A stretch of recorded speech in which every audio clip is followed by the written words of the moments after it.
Hey guys, welcome back to the channel. This is the story about Naruto. What if Naruto mastered lightning release? Part 5. Hope you'll enjoy this video. So before we start, please do support for more awesome content and also hit the subscribe button and share this video with your friends. And also support the creator of this fanfic. I have created many playlists, check it out in the channel. So let's start the video. Kakashi was seriously beginning to doubt his team. Now don't get him wrong. His team was very talented ninja-wise. But team-wise they were terrible. Their chemistry was non-existent and they all basically hated each other. For example, last night, after Naruto charged out of the house in anger, his teammates showed not even a hint of concern. Sasuke continued on with his activities while Sakura continued with hers. They continued to prove his point when Naruto didn't show up at the house for hours. His teammates continued to show a lack of concern for the blonde-haired boy. In actuality, it looked like they were enjoying the fact that he was now gone from their presence. Finally, when Naruto had returned from his trip, covered in dirt, grass, and looking as he was about to pass out, his teammates showed no concern for his state of being.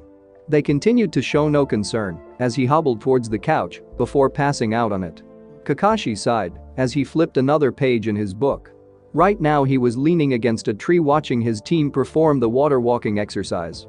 Sasuke and Sakura were doing the exercise in the same general area, while Naruto was way offshore. This was partly because the two groups didn't want to be near each other and because the water around Naruto was conducting his excess electricity. Naruto was currently dashing across the water at a speed that Sasuke and Sakura couldn't even begin to follow. Naruto's jacket and pants were glowing with an intricate pattern of seals. I'm glad I was able to add these gravity skills to my clothes. Naruto thought to himself as he continued to run across the surface of the lake. Time to step it up a little. Naruto thought while coming to a stop. In a puff of smoke, 10 clones now surround Naruto. No words were exchanged between the clones and their creators, for they already knew what their purpose was. Each clone jumped back while preparing a massive amount of kunai. Naruto took a calming breath as the clones released what looked to be several walls of kunai. When the wall of kunai came within inches of Naruto, he suddenly disappeared. If Kakashi had been looking at Naruto with his Sharingan eye, he would see Naruto using a weird combination of speed and acrobatics to dodge the kunai. Naruto's body twisted and contorted rapidly in order to dodge the kunai. Unfortunately, Kakashi was too lost in his thoughts to notice the acrobatics of his student. For the next 10 minutes, Naruto continued to exercise without stopping. He didn't manage to dodge all the kunai though. Although he was able to shrink his magnetic field down to a very small size, the kunai were placed so that Naruto's body came extremely close to touching the kunai. Some of the kunai came so close that they entered Naruto's minimal magnetic field and nicked him several times. Naruto laid on the surface of the water. His body was sore and exhausted by the amount of acrobatics he went through. I wonder how Mai is doing, Naruto thought to himself. For the past week, the only thing that had been on Naruto's mind was his new tenant. Whenever Naruto was around her, he felt happier. Almost like when he was with Anko. Thinking about that girl, are you? She has the figure of an 8-year-old. Never thought of you to be a pedophile. Kyuubi said. Naruto growled at the insult towards Mai. Don't be mad at me, Fox, because you've chased after every single piece of ass you've seen, but never has gotten any. I'm starting to wonder if the great Kyuubi is actually playing for the other team. Naruto thought with a smirk on his face. Don't you dare question the great Kyuubi's sexuality, you puny little ant. I've betted woman far greater than any you have ever seen. Kyuubi yelled in anger. MMMHM. You did. Naruto said, as if he was questioning the truthfulness of Kyuubi's statement. Naruto heard Kyuubi release one final growl before going silent. Naruto released a chuckle before standing back up onto the water. He stretched his body for a short amount of time before starting to walk back over to the shore. As he walked back, he inspected his teammates as they trained. Sakura looked to be covered in sweat as she barely supported herself on the water. Sasuke, on the other hand, was fuming after falling into the water for what seemed to be the umpteenth time. Naruto took his attention off his teammates and looked at his sensei. On the outside, Kakashi seemed to be distracted by his book, but internally he was analyzing his team once again. Naruto walked up to Kakashi and waited several seconds for him to acknowledge that his student was in front of him. After his sensei didn't acknowledge him, Naruto decided to make up. Kakashi was interrupted from his train of thought by a sudden shock through his system. The shock made him jump up several inches and made him drop his book. Kakashi looked around at the source of his interruption only to find Naruto staring at him impatiently. He immediately gained a sheepish look. "Sorry Naruto, I was on the best part of the book." Kakashi lied to Naruto. Naruto gave Kakashi an annoyed look. "Okay, well I finished my training. I'll be in town if you need me," Naruto said before running into the forest. Kakashi sighed as he watched his student run into the forest. "It seems like wherever I go, poverty follows," Naruto thought to himself as he looked on with disgust at the city. The conditions of the village now made him even more thankful that he had decided to come. Adults littered the streets as they begged for money, food or even clothing. Children sat behind their parents, looking skinny and gaunt. But this wasn't what disgusted him. It was the way that Gato's thugs flaunted themselves through the city. They harassed the poor families mercilessly, collecting taxes in the name of Gato and taking away any food that the families had. It took every ounce of self-control for Naruto not to strike down the common thugs where they stood. "Why don't you just do it? You would be doing yourself and these people a good justice," Kyuubi said as he tried to tempt Naruto to kill once again. For the first time in a while, Naruto was tempted to follow his word. But in the end, he decided against it. He knew that he mustn't bring attention to himself with the threat of Gato's thugs finding Tazuna. Naruto turned around to exit the city before he did anything he regretted. Before he could exit the village, however, he felt a hand enter his pocket. He then heard an immediate cry of pain as the offender was shocked by Naruto. Naruto turned around to face his offender. He was not shocked to see a small child sitting on her butt with tears in her eyes. Naruto's wallet was tightly kept in her hand. The little girl saw that Naruto had spotted and entered a state of panic. She tried to run away but found that she couldn't move. Her panic increased even more as she realized she was at the mercy of this tall, imposing blonde man. While the girl was panicking, Naruto took that time to inspect the girl's condition. Her clothes were basically rags, only covering the minimum amount of skin. Her skin was matted with dirt. She looked slightly malnourished and bruised up. The little girl sat there scared as she waited to see what the man would do with her. Her fear increased as she watched the man kneel down in front of her. She closed her eyes when she saw him reach his hand towards her. Her eyes widened in shock as she felt the man gently take the wallet out of her hands. She continued to stare in shock as the man dressed in white calmly put his wallet back into his pocket. She was knocked out of her shock when Naruto's eyes landed on her again. Fear filled her eyes once again as Naruto stared at her. When he saw the fear in her eyes, his expression softened. "Oh Kami, please don't tell me you're going to do this shit again. Why can't you go back to slaughtering villagers?" Kyuubi said in an annoyed voice. Naruto scoffed at Kyuubi's comment. "Oh, I'm sorry that I actually sympathize with an orphaned little girl. I'm so sorry that I actually want to help someone," Naruto thought with a heavy amount of sarcasm in his voice. "Save your sarcasm for one of your teammates, brat," Kyuubi yelled.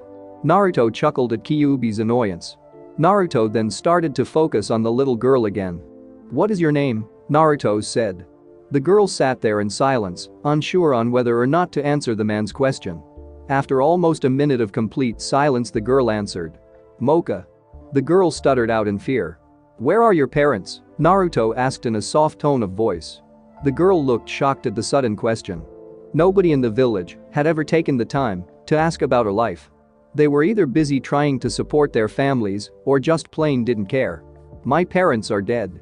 Gato killed them," Mocha finished with a large amount of spite in her voice. Naruto was not surprised by this fact. It seemed like Gato had affected a lot of lives in this village. "Is anybody taking care of you?" Naruto asked. Mocha shook her head negatively, which caused Naruto to sigh. "So want to get something to eat?" Naruto asked nonchalantly. Mocha was about to deny the offer, but her stomach betrayed her by rumbling in hunger. A light blush adorned her face. Naruto smirked at her embarrassment. "I'll take that as a yes," Naruto said while releasing a chuckle. He then turned around and started to look for the closest restaurant. After sitting there in embarrassment for several seconds, Mocha finally stood up and decided to follow Naruto. After wandering around the village for several minutes, Naruto finally managed to find an operating restaurant. While it wasn't of the best quality, it had a homemade feeling to it that comforted Naruto. After sitting down and ordering, the two started to talk. As the conversation progressed, Mocha became more open. She started to reveal more and more of her past. It was obvious that Mocha was becoming more comfortable with Naruto. By the time the two had finished talking, they had managed to finish eating their meals and had been talking for over an hour. The two had now descended into a comfortable silence. Mocha was finally happy to be able to talk to someone who actually wanted to listen. Naruto was finally happy to talk to someone other than the Kyuubi, the Panther clan, or his teammates. It was nice to have a normal conversation with a regular human being.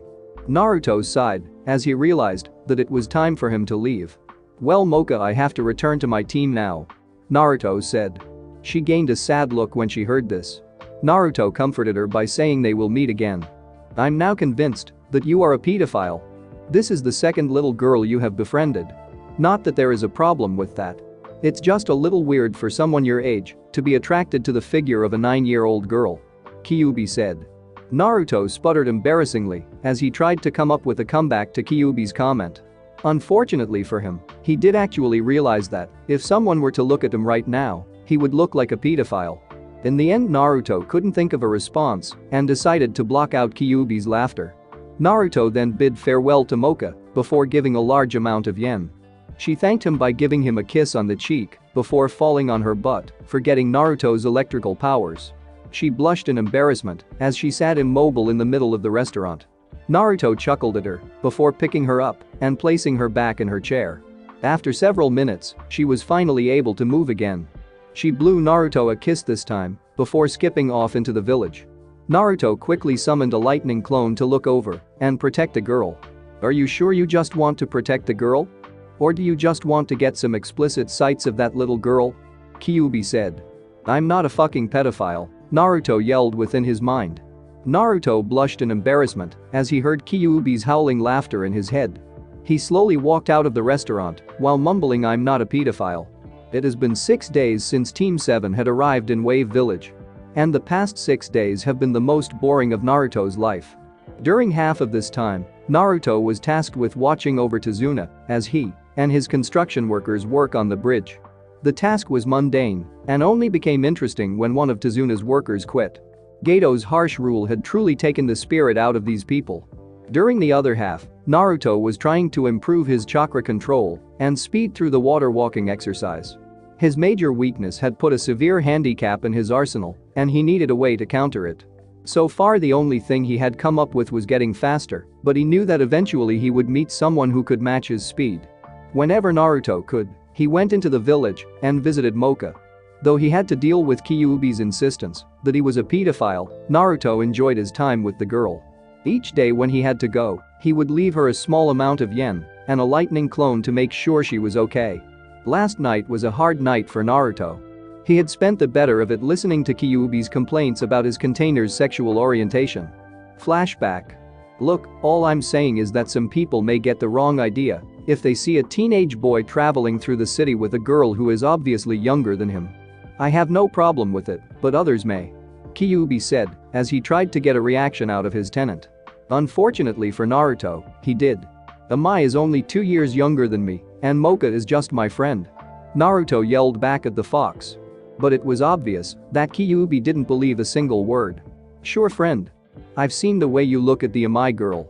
Don't act like you haven't had thoughts about her," Kyuubi said while making air quotes with his tails. Naruto yelled out in frustration while simultaneously blushing. Kyuubi laughed at his tenant's flustered state as he writhed on the ground in frustration. Naruto spent the rest of the night and part of the morning arguing with his tenant about his unnatural attraction to younger girls and about him being a lolicon. When morning finally came, his teammates and sensei tried to wake him up, but Naruto was too deep into his argument with Kyuubi to notice his team's attempt to awaken him. Now Naruto had just finally finished arguing with Kyuubi and decided to give his mind a rest. He had just found himself a nice quiet place in his mindscape to meditate before being awoken by a large screech. His eyes flew open as the screech reached his ears. Naruto groaned as his chance to finally get some sleep was taken away by one simple screech. Naruto grumbled, annoyed, as his lightning rod flew into his hands. He got up from his makeshift bed and slammed open his door. He angrily stomped down the steps to yell at the person that interrupted his sleep. "Who the hell woke me up?" Naruto trailed off as he came upon a very interesting scene. Two unknown men were currently in Tazuna's house. One had his sword dangerously close to Tsunami's neck, while the other was standing above Tsunami's son Inari with his sword raised. I really don't feel like dealing with this shit right now. Naruto sighed out as he let his chakra explode around him. The magnetic pull around him increased to the point where it enveloped the two men and their sword. Their swords came flying out of their hands and towards Naruto. Naruto swiftly caught them out of the air and let his chakra recede into his body. The two men looked on in surprise as their swords suddenly went flying out of their hands. They turned around and saw a half-naked and annoyed Naruto standing at the bottom of the stairs. What the he? The man closest to Tsunami finished with a yell as his sword was thrown and buried into his stomach. He crumpled to the ground with the sword still buried in his stomach. What the he? The other man started before finding his head removed from his shoulders. Naruto sighed in annoyance as he sealed away his new sword. Naruto quickly walked over to the still crumpled man as he ignored Inari's horror-stricken look. Naruto kneeled down and jerked the sword out of the man's body roughly, causing him even more pain. Why did you attack this house? Naruto asked the man. Even in the pained state he was in, the man refused to give up any information. Naruto saw this and growled in annoyance. Naruto shoved his finger in the man's open wound, electrifying the damaged nerves and causing the man to scream out in pain. I'm going to ask you once more before I just end your life. Why did you attack this house? Naruto asked. Gato wanted some insurance if his attack today didn't work. The man grunted out in pain. Naruto sighed as he realized that Gato or Zabuza was most likely either on their way to the bridge or already attacking it. Naruto chopped the man on the back of his neck and sent him into a state of unconsciousness. Naruto made several lightning clones and ordered them to protect Izuna and Inari. He went back upstairs to get fully dressed before dashing off towards the bridge. After a quick dash through the forest, Naruto finally arrived at the bridge. And it already looked like the fighting had started based on the chakra mist that covered the bridge. Naruto quickly dashed into the mist to face Zabuza. I am not having a good day. Sasuke thought as he felt a new volley of impact against his back. He had once again tried to avoid the attack, but the Zabuza's Hunter Nin was proving to be too great of an enemy for him. At the beginning of the battle, it seemed like the two were evenly matched. But once the Hunter Nin had trapped Sasuke in the dome made of ice mirrors, things started to go downhill. The Hunter Nin's speed increased exponentially as she hopped between the mirrors with an incredible amount of speed. She began to bombard Sasuke with waves that sometimes left parts of his body useless. Another wave crashed against Sasuke's leg, forcing him onto his knees. He yelled in pain as the Hunter Nin continued to bombard him with waves of. After several seconds of being rendered useless on his knees, Sasuke was starting to resemble a human pincushion. Black was beginning to cover his vision. After another well-placed, Sasuke was sent into the bliss of unconsciousness. The Hunter Nin exited her mirrors and checked over Sasuke. She kneeled down onto her knee and checked his pulse. It was slow and even, as if he was sleeping. It seemed like he was truly unconscious. She stood back and deactivated her. She started to run towards Zabuza with the intent to help him end the battle. Before she was sent flying backwards with a chakra-enhanced kick to the face.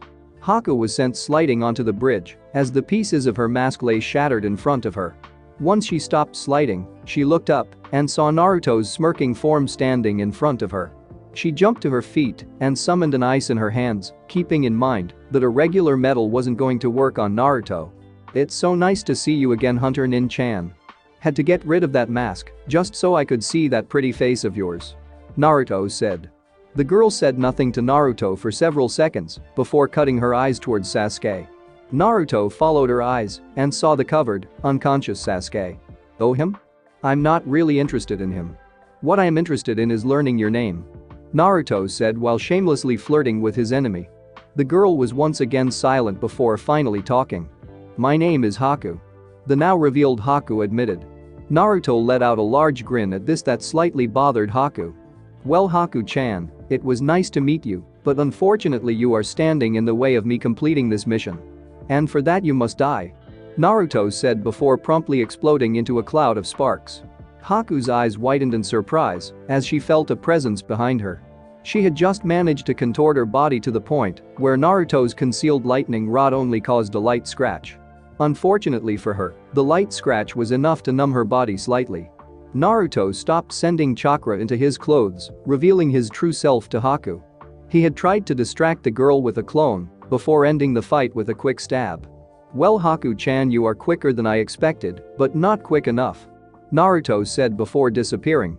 Haku barely had enough time to dodge as Naruto's lightning rod slammed into her previous spot, causing fissure cracks to appear in the bridge. Once Naruto saw that his attack missed, he disappeared from Haku's sight again. Haku began to go through a chain of hand signs before she was interrupted by Naruto's appearing beneath her and launching a heavy uppercut that sent her flying into the air. Haku managed to right herself while in mid-air and finish the chain of hand signs. "Ice release, 1,000 flying ice needles of death," Haku whispered as several hundred ice needles formed around her. She seemed to float eternally in mid-air waiting for Naruto to reappear. She saw a flash of yellow and sent her ice needles flying towards the flash. The ice needles hit nothing but air as Naruto disappeared once again. Haku landed lightly on the bridge, only to be confronted by Naruto once again. Naruto thrusted his rods towards Haku, and to his surprise it managed to pierce her body. His surprise soon ended, however, when Haku's body soon turned to water before freezing, encasing Naruto's rod in a frozen sculpture of Haku. Naruto tried to remove his lightning rod, but the chakra-enhanced ice was too strong for him. Haku reappeared behind Naruto and began to attack Naruto. Naruto turned around and was immediately face to face with ice. It was only due to his enhanced reflexes that saved him from being struck.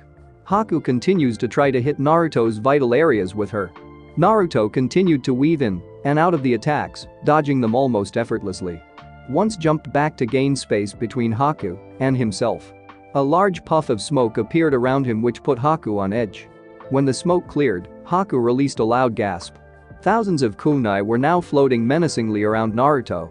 Naruto smirked at Haku's shocked face before throwing his hands forward. They came flying at breakneck speeds toward Haku. Haku stood there in shock for a second before moving into action. She went through a short chain of hand signs before slamming her hands on the ground. An ice mirror formed in front of her as she quickly jumped into it. And not a second too late, as the thousands slammed into her previous position, shattering the ice mirror. Haku created another mirror and cautiously looked out of it. Unfortunately for her, Naruto had spotted her. Naruto shunshin in front of her and grabbed her by her neck. Haku's yell of surprise was cut short by Naruto's ever-tightening grip on her neck.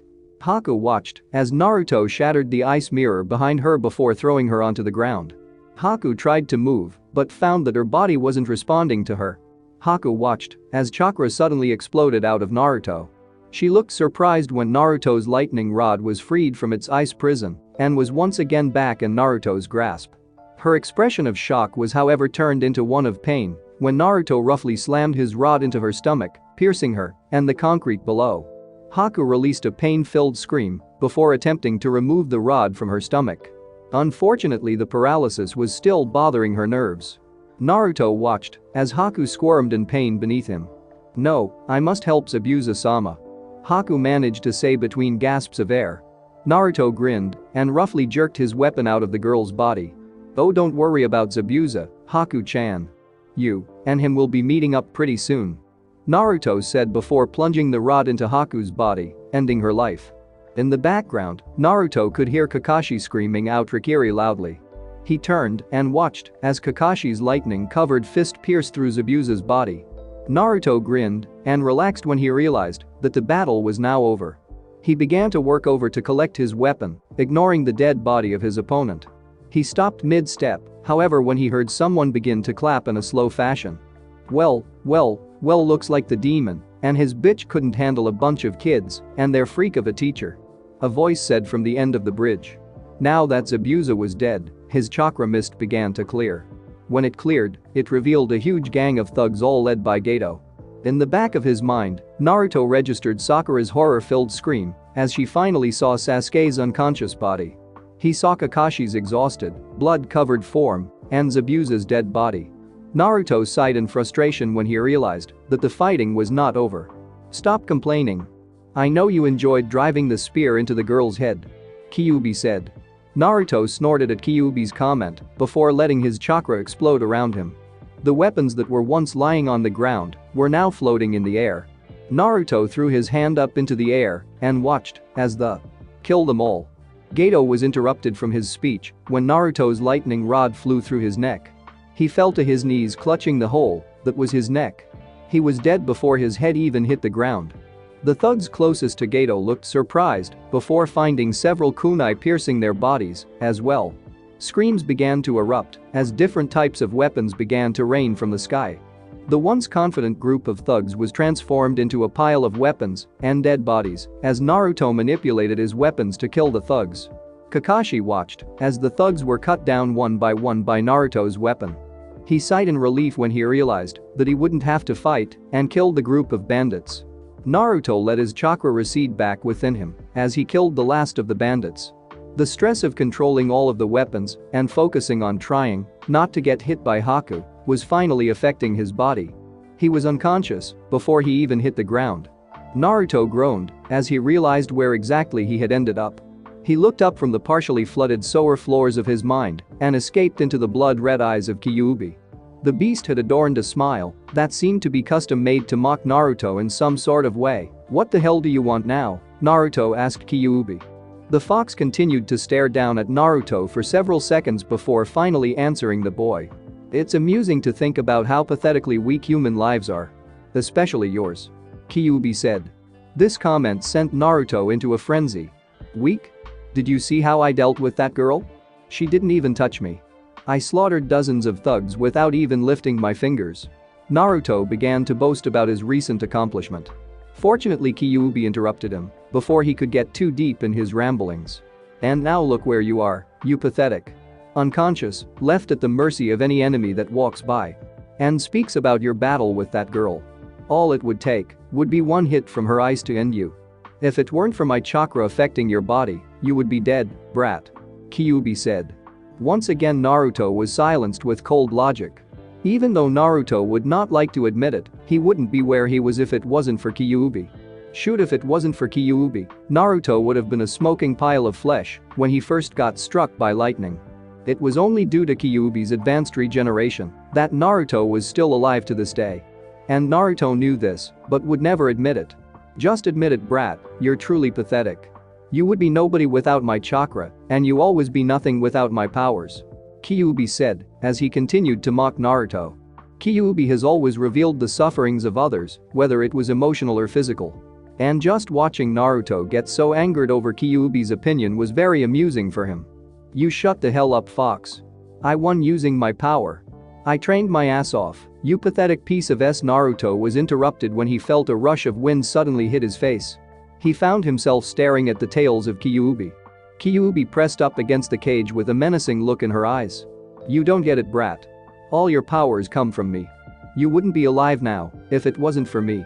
You're a pathetic little brat without me, and even with my powers, you still manage to be utterly pathetic. The sooner you admit your weakness and free me from this prison, the sooner you can die by my hands like your useless parents did 12 years ago," Kyuubi said with a feral grin. The mindscape went dead silent as Kyuubi awaited his container's response. Naruto had frozen as soon as his parents were mentioned. Kyuubi was surprised when Naruto's mindscape started to rumble. At first it was small and unnoticeable, only affecting the smallest of pebbles.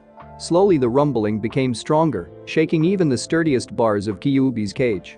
Through the loud rumbling, Kyuubi could hear Naruto release a hate-filled growl. The growling began to increase as sparks began to steadily fly from Naruto. At first the sparks were their regular yellow color. But as time passed, they slowly changed to white, then blue, then white, then red, and finally stopped on black. Kyuubi's eyes widened as Naruto's full body was suddenly encased in the black sparks. Kyuubi's eyes widened even further as he felt the bars to its cage start to bend and contort in a weird angle towards Naruto. A wild wind starts to run through the mindscape. Kyuubi was forced to close his eyes as the wind was causing them to water. The wind continued to whip through the mindscape for several seconds before suddenly stopping. Silence greeted the waiting ears of the Kyuubi. Kyuubi waited for several seconds before cautiously opening his eyes. His eyes flew open as he saw a gigantic black hand flying up from the floor of his prison. The hand wrapped around his neck, and Kyuubi was in instant agony as hundreds of thousands of volts went coursing through his body. The hand pulled down, forcing Kyuubi's body to slam harshly on the sewer floor. Kyuubi began to growl, but the growl turned into a yelp of pain. He felt an excruciating pain in all of his tail. He managed to force his head to look behind him. He started growling once again when he realized that his tails had been pierced by several spikes that seemed to be made of the black lightning that was surrounding Naruto. Kyuubi was snapped out of his thoughts when his head was roughly jerked back forwards. The beast was now facing Naruto with an extremely pissed-off look in his eyes. His normally light blue eyes were now a blinding white that seemed to bore into Kyuubi's mind. When Naruto spoke, it was in a deep, gravelly tone. "I have dealt with a lot of your shit, Fox. You have mocked me, my friends, my hobbies, my skills, and even my sexuality. But if I ever, and I mean ever, hear you mention my powers out of your filthy fucking mouth, I will end your existence," Naruto said. Naruto didn't wait for a response as the black lightning that surrounded his body dispersed before he swiftly disappeared from his mind, leaving Kyuubi still pinned to the sewer floor. Kyuubi released a growl as his body was continuously assaulted by the hundreds of thousands of volts of electricity the structures were producing. In his head, Kyuubi was imagining brutally ripping apart Naruto beside his mother and father. The room seemed glow red from the hatred the Kyuubi was producing. Naruto shot up from his bed with a thin layer of sweat covering his naked body. He looked around frantically trying to figure out where he was. The familiar wooden floor and decorations made him realize that he was back in Tezuna's home. Naruto took a deep breath to calm himself as he went over his and Kyuubi's conversation. Parents were already a sensitive topic for Naruto. Naruto never knew his parents. He had asked Hiruzen from a young age if he had any idea who they were. He was immediately greeted with a firm no. But Naruto never believed him. He doubted that the village council would just let some random orphan be the container of the Kyuubi. His parents had to have been of decent social standards. So Hiruzen or someone had to have known who his parents were. It was for this reason that Naruto was so sensitive about his parents. Even though Naruto knew that his parents were somewhat important, Naruto never got to know who they really were. He never knew if they were nice or mean people. He never knew what his parents gave to the village. So when someone said something bad about his parents, Naruto sort of snapped because even though he thought his parents were good people, he couldn't be sure. And to know that Kyuubi had insulted and killed his parents had infuriated him. Naruto was thrown out of his musings when he heard the door to his room slightly cracked upon. He spun his head towards the door, and to his surprise he saw the worried eyes of Mocha staring at him. As soon as she saw that Naruto was awake, she slammed the door open in her attempt to get to Naruto quicker. Not even a second later, Mocha was now attached to Naruto, looking over him to see if he had any injuries. She quickly had to let go of him when Naruto unintentionally shocked her. Mocha fell to the ground with an embarrassed look in her eyes as she forgot about Naruto's special condition. Naruto grinned at the embarrassed girl before patiently waiting for her slight paralysis to wear off. "So Mocha-chan, how the hell did you get here?" Naruto asked very bluntly. A blush erupted on her face as she began to recall how she ended up at Tezuna's house. "Well, you see, it may have been full wind you for the past week," Mocha squeaked out quickly. Naruto blinked owlishly at the girl's explanation. He began to chuckle at the girl's comment. If possible, her blush increased in volume even further. Naruto's chuckle evolved into a full-blown laugh at Mocha's embarrassment. Mocha let out a small pout before punching Naruto for her. Unfortunately for her, she was once again paralyzed by Naruto because of this. Naruto's laughter resonated through the laughter as Mocha continued to struggle against her paralysis. His laughter must have attracted the attention of his teammates because he soon saw Sakura standing in his doorway. Naruto's smile instantly disappeared at the sight of her. Sakura was giving him a very incriminating look while looking between him and Mocha. Silently in his mind, Naruto raged about. Why the hell is everyone accusing me of being a freaking lolicon? Just because little girls are seemingly attracted to me doesn't mean I'm a ducking pedophile. Naruto yelled inside of his head. Naruto took a deep calming breath to calm himself enough to face his pink-haired teammate. "What do you want, Sakura? Does Kakashi want me?" Naruto asked with a hint of annoyance in his tone. Sakura's eyes fell on, and Naruto saw a great amount of disbelief and a sliver of disgust in her eyes. "No. I just saw Mocha run up here a few minutes ago and got worried when she didn't come back," Sakura said. Naruto frowned at the girl's implication. Mocha looked confused at the two's behavior. "Well, as you can see, Mocha is fine, so you can leave," Naruto said while making a shooing motion at Sakura. Mocha giggled at Naruto's actions. Sakura gained an angered look on her face. I'm not leaving just because you want to touch Mocha. You lolicon. Sakura screamed. Naruto inwardly face-palmed as he was once again called a lolicon. Mocha continued to laugh as Sakura continued to call Naruto a lolicon while running out of the room. He was really starting to hate that word. Naruto never thought he would enjoy his bed so much. After switching between sleeping on the forest floor, a wooden floor or a makeshift bed, he was seriously starting to miss his old bed. That wasn't the only thing he messed up though. Though he hated to admit it, due to the amount of times he has been called a lolicon in the past week, Naruto deeply missed Mai. It was good to see her again. She must have thought the same thing because, as soon as she saw him, she made the same mistake Mocha made several times. Naruto smiled when Mocha came to mind. After Naruto had recovered from his exhausted state, and right before he had left for Konoha, he had asked Mocha if she wanted to come back to Konoha with him. Naruto could tell she really wanted to say yes, but she couldn't. He was surprised to find out that the tsunami had decided to adopt Mocha. It seems like the little girl had grown on the woman. Although she had denied his offer, Naruto still felt happy for the girl. He had bid her a farewell before leaving for Konoha. Naruto snapped out of his reminiscing from the trademark sound of his sensei's shunshin. You're late. Sakura screeched at Kakashi. Kakashi waved his hand at the girl dismissively before reaching into his pouch. The team of genin were ready for him to pull out his book, but shock came upon them when he actually pulled out 3 forms. Sorry I'm late. I was busy getting these forms from Hokage-sama. Kakashi said. He watched as all of his students leaned in, ready to find out what the forms were about. This year the exam is being held in Konoha. These forms are the permission slips to attend these exams. If you want to take part, get these signed by a guardian and report to room 308 in the academy tomorrow at 8. Kakashi said before slamming the 3 forms into his genin's hands and sunshine away. Naruto blinked confusingly at the form. He looked up to gauge the reactions of his teammate. Sasuke had a determined look in his eyes. Sakura looked very conflicted. It seems like she had heard about the horrors of past exams. Naruto sped away, not really caring for what his teammates were doing. He quickly made his way back to his house. He opened the door and was met with silence. It seemed like Mai was at Ichurika's work. He shrugged before going to his bedroom. An intricate seal design decorated the majority of one of his walls. Naruto walked up to a seal and applied a small amount of chakra to a specific area of the seal. The seal glowed a light blue before a massive amount of smoke filled the room. When the smoke cleared out of the room, it revealed the seal's content. Several thousand kunai decorated the wall now. Naruto rolled up his jacket sleeve to show the storage seal tattoo that adorned his arm. He pressed 2 fingers to his arm and channeled a small amount of chakra into his seal. The seal glowed an eerily blue and continued to glow. Naruto waved his arm in front of the 1,000 that stuck to his wall. As his arm passed over, little puffs of smoke would appear, signifying that they were successfully sealed. Naruto continued this process for several seconds until all were now sealed. Once satisfied with the number he had, Naruto walked over to another part of his wall.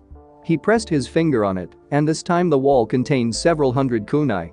Naruto repeated the process with the kunai until they were all sealed.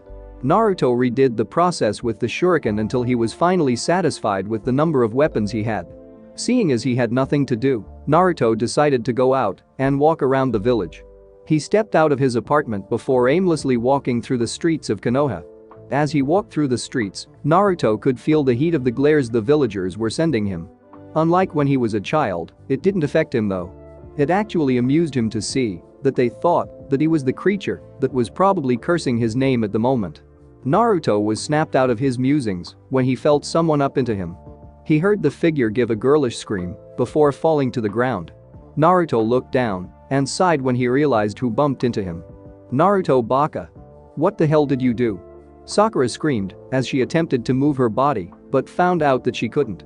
Naruto stared down at her unmoving form for several seconds before shrugging and walking away.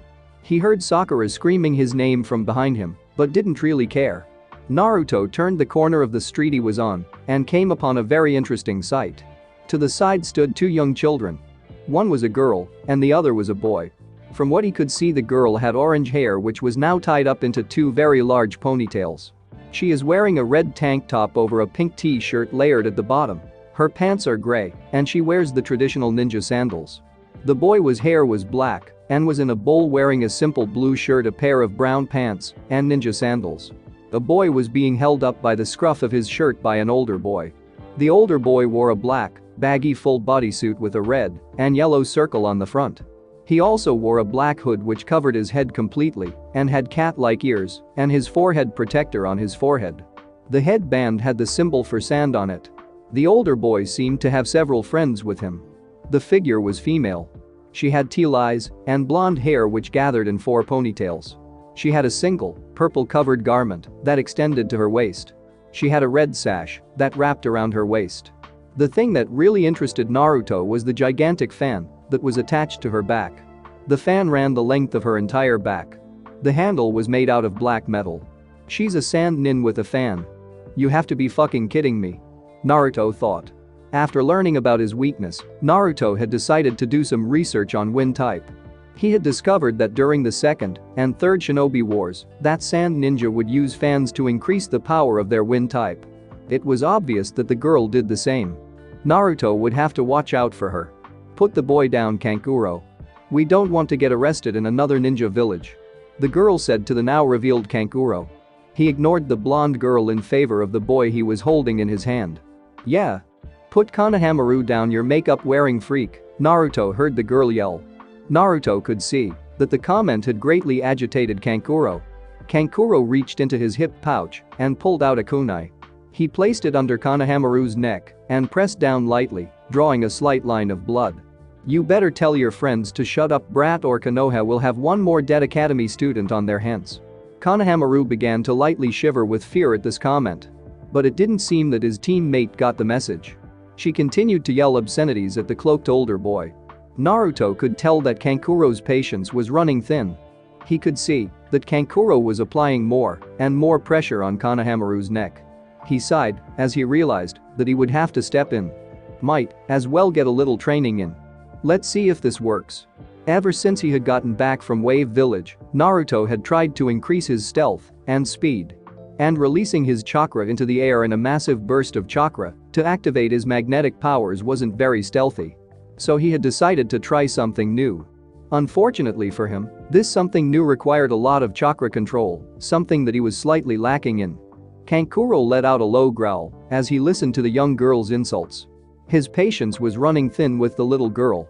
He was very tempted to slit this boy's throat just to shut her up. The girl sent a particularly spiteful comment that finally made him snap. He was about to go and slit the boy's throat, but found that his arm was not moving. His eyes widened in shock when he felt the kunai he was gripping suddenly go flying out of his hand. Kankuro's eyes followed the flying kunai until they landed on Naruto's figure, clutching what used to be Kankuro's kunai. Kankuro was so in shock that his grip loosened on Konohamaru. The boy managed to squirm enough to escape from Kankuro's grip.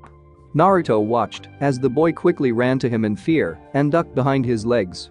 He was soon followed by his 2 classmates. Now it wouldn't be very smart to kill the Hokage's grandson, now would it be, Kankuro-san? Naruto said in a condescending voice. Kankuro's eyes widened before they were quickly shut in pain as his companion's massive fan came down harshly on the top of his head. Naruto watched as the girl began to berate the injured boy. I told you to leave the boy alone. You almost got us arrested, the girl yelled at the downed boy. Naruto watched amused as the girl continued to yell as Kankuro unsteadily got to his feet. He tried to hide it, but Naruto could see the fear present in his eyes. For what? Naruto did not know. You idiot. You would have got us killed. Now he will find us now. The girl started off angry, but her voice soon turned to fear at the end. At the mention of he, the fear that was well hidden in Kankuro's eyes increased exponentially. It seemed like whoever this person was, the 2 teammates feared him. Unfortunately for them, Naruto didn't really care about their fears. You know, I could have our village's Anbu come here now and drag you all to a prison.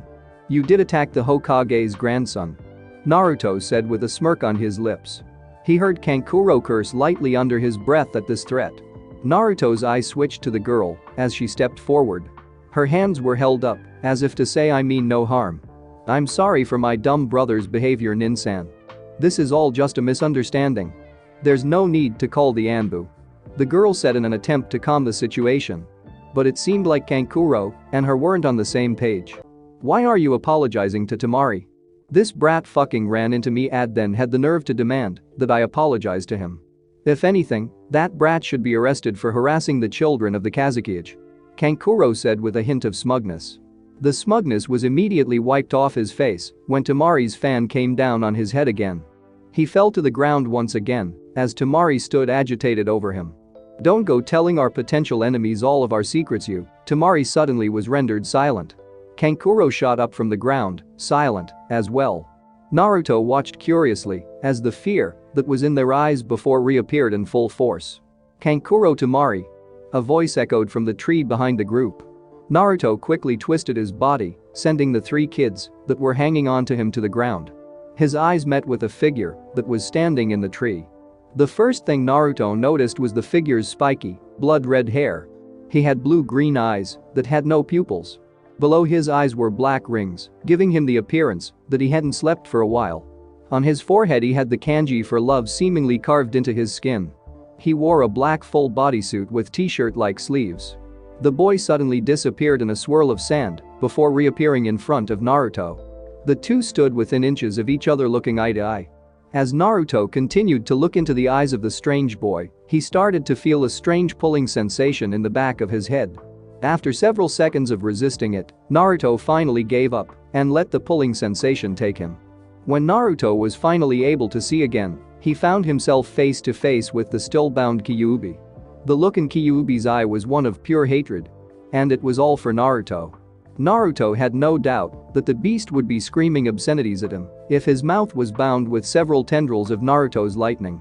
Naruto sighed as he watched Kyuubi struggle in his restraints. Naruto waved at him and watched as the restraints around Kyuubi's mouth disappeared. There was silence for several minutes before the chamber was filled with a deafening roar. Naruto's hair was whipped back by the force of the roar. The Kyuubi continued its roar for several seconds before finally stopping. Though he continued to give Naruto a hate-filled look. "I'm surprised that you even want to speak to me now," Naruto said in a slightly mocking voice.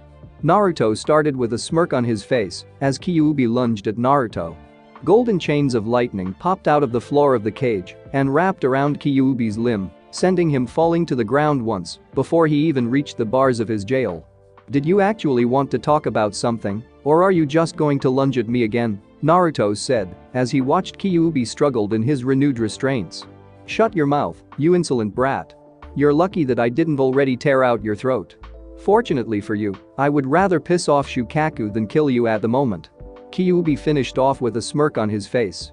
Naruto raised an eyebrow at the weird name. "Who the hell is Shukaku?" Naruto asked with a curious tone in his voice. Kyuubi smirked when he realized that now he had something the boy wanted. "Get rid of my restraints, and I'll tell you," Kyuubi said. Naruto contemplates the decision for several seconds before waving his hand in front of the cage. The chains that were attached to Kyuubi dissipated into mere sparks. The demon began to slowly lick at the signed area. "Shukaku is my slightly insane brother Aka the one-tailed raccoon. You are now actually standing face to face with his container," Kyuubi said. Naruto was interested in the new news. This was his first time meeting a fellow container, and now he was eager to go back and face the boy. "I warn you though. Shukaku has a tendency to make anyone around him a little crazy. I can only imagine what he did to his container," Kyuubi said before laying down facing away from Naruto. "Now begin from my presence, brat. I've not the patience to deal with you now," Kyuubi said. Naruto aimed once again before starting to walk away. Right before he hit the barrier that would propel back into the real world, he stomped his foot. Suddenly several chains made of Naruto's lightning appeared in Kyuubi's cage once again and wrapped around his limbs. The chains pulled tightly, forcing Kyuubi into a rather uncomfortable place. "You brat. We had a deal." Naruto laughed as the sound of Kyuubi's insult remained in his ears as he disappeared from his mindscape.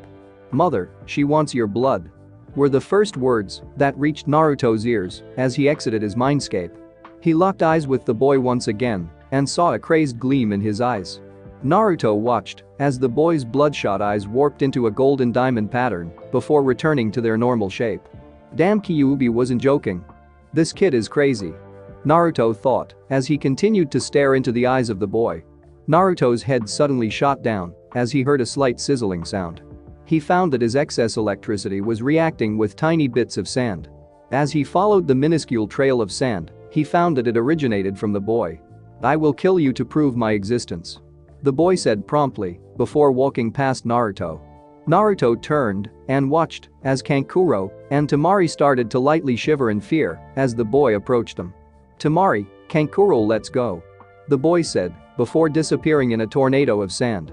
As soon as the boy left, Naruto watched as the siblings instantly relaxed. It seemed that the boy was the main source of their fear. Temari turned to Naruto and bowed to him. "I apologize for my brother's idiocy once again. I hope that there are no hard feelings between us," she said before turning around and leaving in a shunshin. Kankuro mumbled something under his breath before doing the same.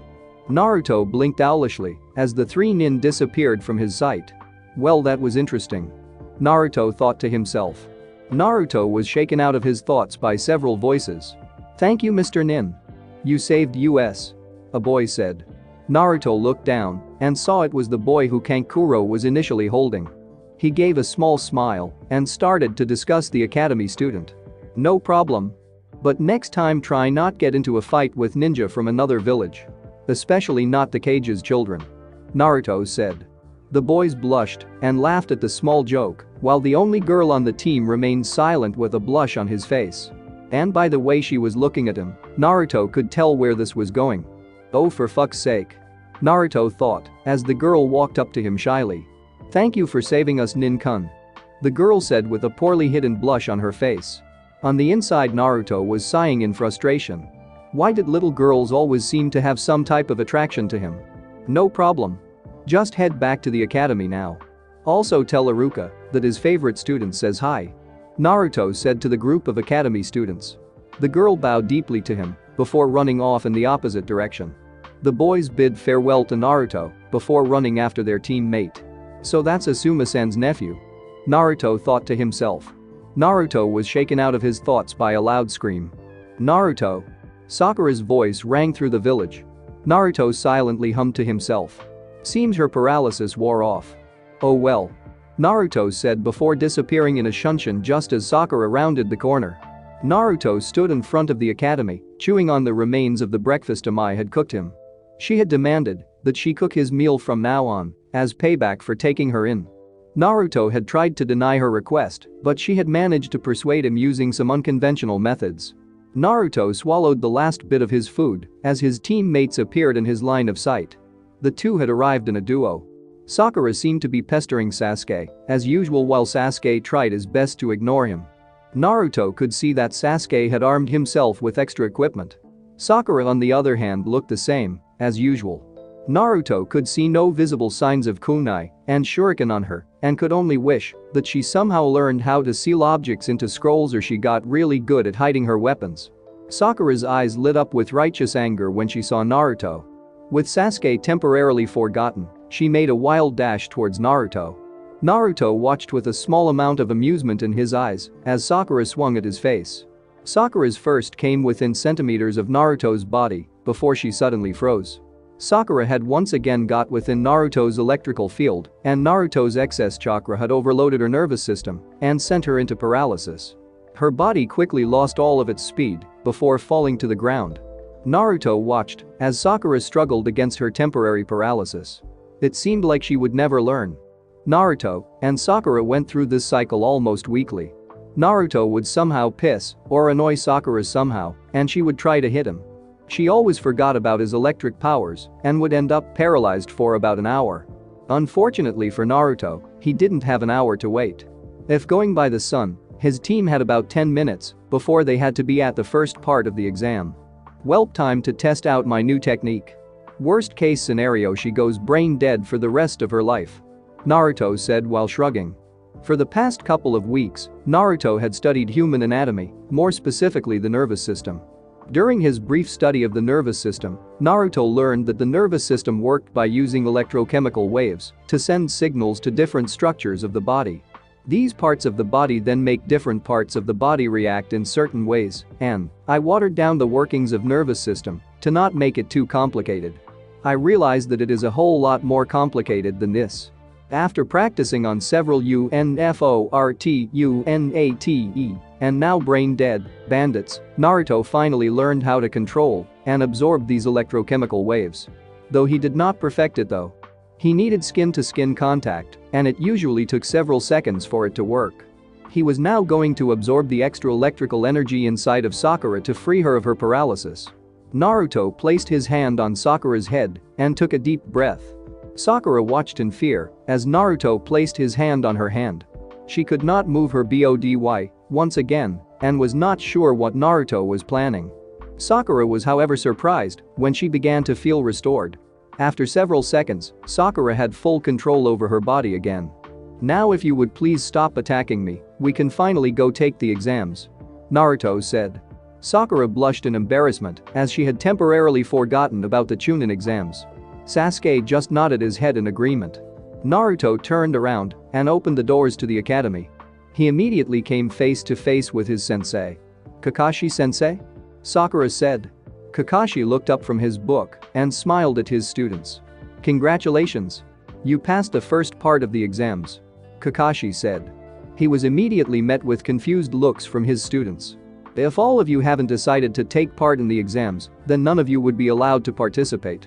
Kakashi finished off with an eye smile. Naruto and Sasuke's eyes widened in shock as they looked at Sakura. They could see her almost recede into her clothing. Naruto knew Sakura had had doubts about taking the exams. But to know that, if she had chickened out, that they wouldn't have been able to take the exams was surprising. "Anyways, that's all behind us now. I wish you the best of luck on your exams," Kakashi said before disappearing in a shunshin. Naruto blinked owlishly at the spot where his sensei once stood. He shrugged after a while, not finding it important enough to ponder on. He walked forward towards the stairway and was soon followed by his teammates. Team 7 proceeded to walk up a single flight of stairs before encountering a crowd of what seemed to be hopefuls. They were all crowded around a single door that was being blocked by what seemed to be two older genin. Above the door, there was a sign that said 308. "Let us in," a girl said to the two older genin. The girl had brown hair and gray eyes. She wore her hair in Chinese-style buns on either side of her head with short fringe bangs falling over her forehead protector. The girl wore a pink sleeveless warrior-style blouse with red sleeve trimmings and yellow fastening buttons, as well as dark green pants and standard blue ninja sandals. The two genin in front of her laughed at her demands. "Why don't you turn around and head back to your parents, little girl?" one of the genin said. The girl didn't take it too kindly as she charged the older genin. The boy drew back his hand and smacked the girl when she came into his reach. The girl went flying back several feet into who Naruto thought were her teammates. "How youthful!" a shout rang through the hallway. All eyes turned towards a very peculiar boy. The boy was wearing a green-skinned suit that covered his whole body. His hair was styled in a bowl-cut way. His teeth were a dazzling shade of white. He had orange leg warmers wrapped around his shin. The weird-looking boy was about to face the two older genin before a hand landed on his shoulder. The hand in question belongs to a slightly normaler person. The boy looked as if he was blind, which was an obvious giveaway to his Hyuga heritage. He wore a khaki shirt, under which he wore a dull blue shirt with a mesh armor underneath it, dark brown shorts, blue shinobi sandals. He also had bandages wrapped around his right arm, chest, and right leg. "Once again you show how pathetic you and your team are. The exams are no joke. This isn't just another genin exam. You will be pitted against other teams for other villages that will have no reservations on killing you. I recommend to you all to go back home to your parents before you end up dead," one of the older genin said. It looked as if the boy was about to speak before someone interrupted him. "I agree, and that's why you're going to let my team and I through. And release this pathetically insulting, which I didn't even need to use my Sharingan to see through." Sasuke's voice rang through the hallway. Everyone looked back at the sound of the voice to see Team 7 standing there. They then looked at the sign above the door and watched as it slowly wavered until it revealed the numbers 308. Sasuke didn't even wait for a surprise as he walked by the shocked group of hopefuls. Sakura immediately followed him. Naruto let out a heavy sigh before eventually following after the duo. In his mind, he was just praying that he passed these exams so he didn't have to deal with his teammates that much anymore. Unfortunately, Naruto would have to wait, as the group was interrupted once again, but this time it was by a green blur. When the blur finally stood still, it was revealed to be the weird-looking boy from the boy. Yash. My name is Rock Lee, and I challenge you to fight. The now revealed Rock Lee proclaimed to Sasuke. Sasuke looked slightly taken back by the offer. Sakura looked a little creeped out while Naruto was staring curiously at the boy. Sasuke seemed to snap out of his shock as a slight smirk appeared on his face. Are you sure you want to face a Uchiha who has unlocked his Sharingan? Sasuke said in an arrogant voice. Lee was about to reply to the comment before Naruto interrupted. Nope, we are not wasting any time messing around with the other genin. If I'm correct, we only have a couple of minutes left before the exam starts. Naruto said. It was obvious that Sasuke didn't exactly agree with Naruto answering for him. Shut it down and let me deal with this. Sasuke was suddenly cut off when Naruto's hand landed on his shoulder. His body stiffened up and his movement was completely cut off. I'm not dealing with this shit. Naruto grumbled under his breath as he threw the paralyzed Sasuke over his shoulder and walked past the shocked Lee. Only after seeing Naruto walk up a flight of stairs did Sakura finally snap out of her shock of seeing her crush get paralyzed and decide to catch up with the duo. Once she finally got caught up with the two, she was greeted with the sight of Naruto kicking open a door that was marked as 308. She quickly followed him inside the room and froze as soon as she took 2 steps in it. A wave of killer intent from multiple targets slammed into Team 7. Of course, having dealt with killer intent in different amounts, each member reacted in a different way. Sakura flinched in fear and looked as if she wanted to walk back out of the room. She had the least exposure to killer intent, and the huge amount that was being aimed towards her was really affecting her. If one were to look closely, they could see tears slowly start to pool into Sakura's eyes. Sasuke flinched slightly as memories of his brother's slaughter of his family flashed across his eyes. He began to lightly shiver as the red eyes of his brothers appeared in front of him. Naruto narrowed his eyes and started to subconsciously let out some kai of his own. Years of the villagers' abuse had made him develop his own kai. As Naruto's refined kai started to dilute the room, the other genin slowly began to retract their own. Naruto's kai began to build up in the room until it felt like a slight pressure was being pressed on the genin. Fortunately for them, Naruto was snapped out of his kai, induced haze by a very shrill scream of Sasuke-kun. Ino's voice rang out through the room, effectively breaking up all the built-up tension. Naruto suddenly felt himself relieved of Sasuke and watched as Ino dragged him over to a corner to do Kami knows what to him. Naruto blinked owlishly before shrugging. Wasn't his problem. Naruto could see the other rookie teams from Konoha start to slowly make their way towards him, and Ino. Naruto, not wanting to deal with them, quickly poured chakra into his jacket and disappeared from his sight. Naruto reappeared in what seemed to be the only deserted corner of the room. He quickly made himself as comfortable as possible and began to slowly scan over the room. Only a couple of teams managed to even catch his slight attention. Most seemed to be just cannon fodder, a way to show the other villagers that their numbers weren't decreasing. Naruto was snapped out of his musings by a strange buzzing sound. His head turned towards the buzzing sound, and a smile appeared on his face when he realized that the sound was coming from Shino. Ever since Shino sought Naruto out that day, the two had begun to spend more time together. And to his surprise, Naruto learned a lot about Shino. For example, he had learned that under his normally calm facade, Shino was very bloodthirsty.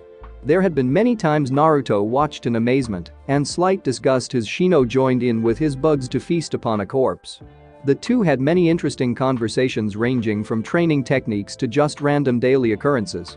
Over time the two came to call each other friends. Naruto-san. Shino said as he approached Naruto. Naruto nodded and scooted over to make room for Shino. Seems like your prediction was true. Konoha did send all the rookie teams to the exams. Naruto said to Shino. It's only logical. This year's rookie teams are made almost completely of clan heirs. It would be fairly foolish for Konoha to pass up on the chance to give us a home field advantage, Shino said while slightly pushing up on his glasses. Naruto nodded in agreement. Did any teams catch your eye? Naruto asked. Shino remained silent as he quickly scanned through the room. The sand, grass, and your team seem to be the only challenge my team will face during these exams. I feel a weird chakra coming from one of the sand genin. It is slightly similar to the one you contain. As for the grass team, one of the genin is giving me a bad feeling. Her chakra seems vile, so vile that my bugs don't even want to eat it. Shino finished off with a small sigh. Naruto nodded his head in agreement. He knew that Gaara was a container like him. The grass genin confused him though. How has Kurenai been training your team? Do you think you're ready? Naruto asked as he watched a snow-white-haired boy approach the remaining genin. Kurenai-sensei is terrible to say the least. She has the potential to be an excellent teacher, but she mothers us too much.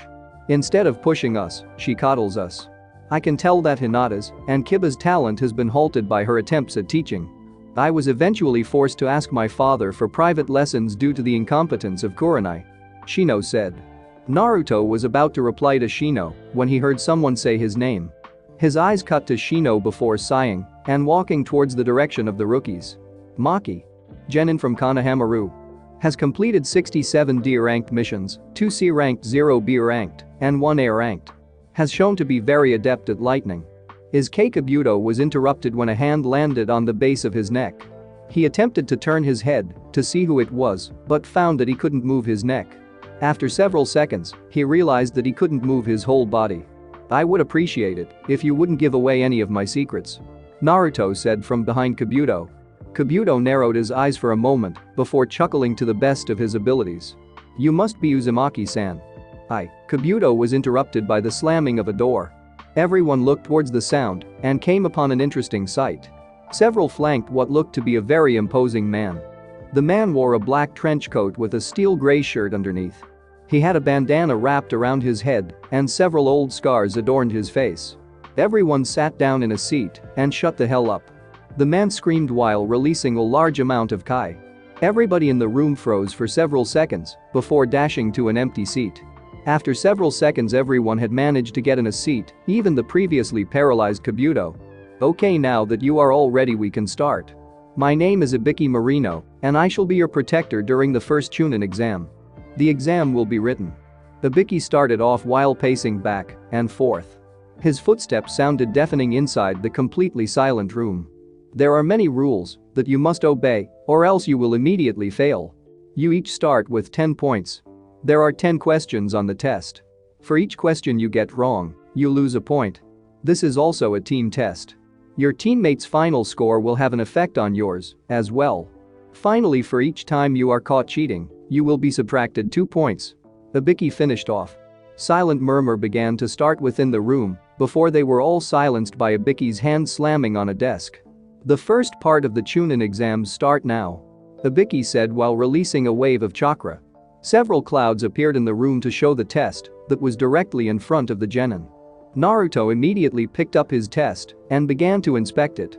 After only several seconds of examination, he came to the conclusion that this test was impossible for someone of a low level. What the hell is wrong with this test? I doubt Kakashi could answer each of these questions. Naruto said as he examined the exam. Naruto slowly put his test down with a sigh. It seemed like he would have to work this out. Let's see. We start with 10 points instead of 0 like a normal test. We also lose 2 each time we cheat. Naruto thought as the answer suddenly came upon him. He slowly looked around the room to confirm his answer. Several genin had already figured out the goal of the exam and were now using different methods to cheat.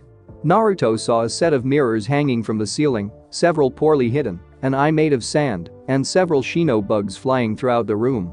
Now is the Panther Summoner going to cheat without getting caught? Naruto thought to himself as a small smirk appeared on his face. An idea struck him on how he could complete the exams while having a bit of fun. Naruto casually reached into the pocket of his jacket and activated a storage seal. A single smoke bomb appeared in his hand. Naruto withdrew his hand and held the bomb at waist level. Naruto began to scope out the people who were in his row. He noticed that Hinata was sitting directly next to his right. A water genin was sitting next to her.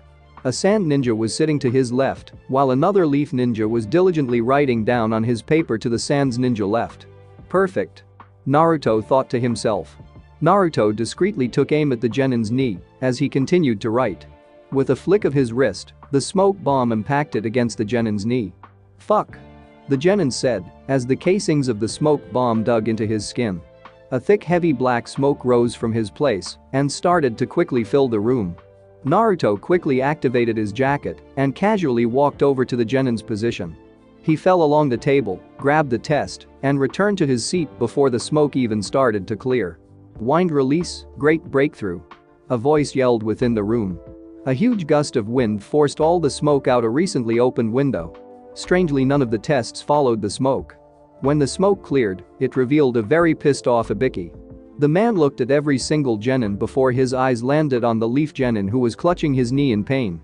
Ibiki walked up the aisle towards the oblivious boy. Ibiki stood in front of the boy as he tried to pull out the remnants of the smoke bomb. Team 76, you fail. Ibiki said before grabbing the boy roughly by the scruff of his shirt and throwing him out of the open window. The room remained silent as the boy yelled in pain as he landed from his brief flight. If you're part of Team 76, then you are disqualified. Leave the room before I make you, Ibiki said. As soon as he finished, two leaf genin scrambled from their seats and towards the door. Naruto smirked at having gotten away with cheating. Since his test was now complete, he decided to spend the rest of the time napping and antagonizing Kyuubi. That was the yell that finally awoke Naruto from his nap. He looked up, groggy, and saw Ibiki talking to the girl from Sand who he met in the alley. From what he could hear, it seemed like he had missed the 10th question, and the girl was arguing about the results of it. The 10th question wasn't actually a question, but a question of faith and determination. During your career as a ninja, you will eventually go on a mission that gives false or no information at all. It is your job to defend your village, even if that means going on these types of missions. The people who refused this mission do not have what it takes to become one yet, Ibiki said. A look of understatement hit most of the genin. This test wasn't about their knowledge, it was about their stealth skills and devotion to their village. Enough of that though. The first part of the exams is now over. Your second exam starts in 2 hours. It is survival-based and will take several days. You have 2 hours to meet at Training Ground 44 Aka, the Forest of Death. Ibiki finished off with a sickening grin. Naruto swore his heart stopped when Ibiki said those words. Why there of all places? Why did it have to be where I met Anko? Thanks for watching my video, leave a like if you enjoyed my video, and also do consider subscribing to my channel for more awesome content. If you want the next part of this story, let me know in the comment box. See you next time, till then sayonara.